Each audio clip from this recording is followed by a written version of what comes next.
Hello everyone, welcome to New Gen Politics. An interesting video came across my feed this week by a YouTuber named King Judah, titled Asking 100 Strangers Trump or Biden. So basically he went online to an online chat site and just asked 100 random people, Trump or Biden. Simple question, simple interview. And the results were pretty surprising. I was actually as surprised as he was about the number of people who liked and would vote for each candidate. Here's a couple clips from that video. Hey, Joe Biden or Donald Trump? Oh, Donald Trump, please. Is that 3 votes for Donald Trump? Trump. I don't do politics. Trump. Okay, so I'm gonna mark down 2 because 2 of you guys are down for Donald Trump. Okay, perfect. Thank you. I'm just doing a tally. So, Joe Biden or Donald Trump? Is that even a question, bro? Is that Donald Trump? Since 2016, I've been holding it down. All right. Come on, man. Come on. Joe Biden or Donald Trump? Trannies for Trump. Okay, marking it down. Joe Biden or Donald Trump? Joe Biden. Donald Trump. All right, so 1 vote for each. Yeah. All right, thank you. Here are the results. Joe Biden with 26 votes and Donald Trump with 74. That is much more of a landslide than I thought it was going to be. I had a feeling Donald Trump was going to be more popular, but not by this much. That was very surprising. Again, there was a lot of people that were just like, oh, I don't like either, right? But I forced some people to answer, and they typically were leaning towards Donald Trump. Yeah, I recommend you check out the full video. I'm going to link that down in the description below. But anyways, 74 to 26. That's a big margin. And I'm pretty surprised about that too, especially because most of these people being interviewed seem to be like late teens to early 20s, like the youth demographic. But this isn't totally surprising because you can see from recent polls that Biden is losing ground with young voters.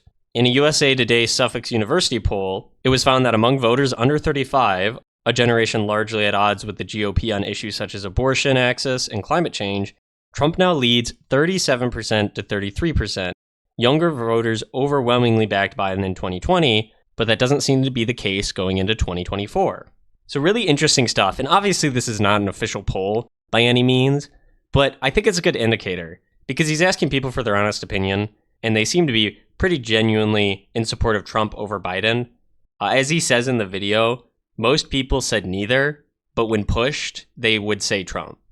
So they see Trump as either the lesser of two evils, or the evil they know. But I think overall, the number one reason is the economy sucks right now, and it's Biden's fault. And during Trump's presidency, the economy was better. And I think that one factor alone is enough to sway a lot of young voters. Because the economy to them is the most important thing. Older generations think it's social issues, and it's really not. Because nothing trumps your ability to just live, to survive, and possibly thrive, which most people are not thriving, and a lot of people are barely surviving. When someone who's 45 or 65 goes to the grocery store and the cost of groceries is raised, they take a hit, yes, like it is expensive and they notice it, but when they have their house paid off and their car paid off, when they're financially secure, when they've got a good amount of money in the bank, when they've got a high-paying job, the percent difference is not that bad to them.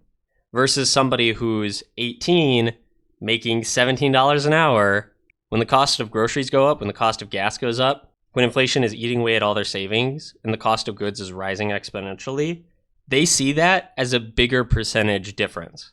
So it's not surprising that young people tend to care about the economy more than social issues when the rubber hits the road, because they don't have the luxury of picking social issues over their economic security. Because for a lot of them, they're just starting out and the game seems to already be rigged against them. It's so hard to basically get ahead in any facet of life right now. And they don't want to add more challenges, especially economic ones. And so when they see the economy under Trump versus Biden, they think Trump did a better job. And at least he opened up an avenue for me to get ahead and maybe succeed.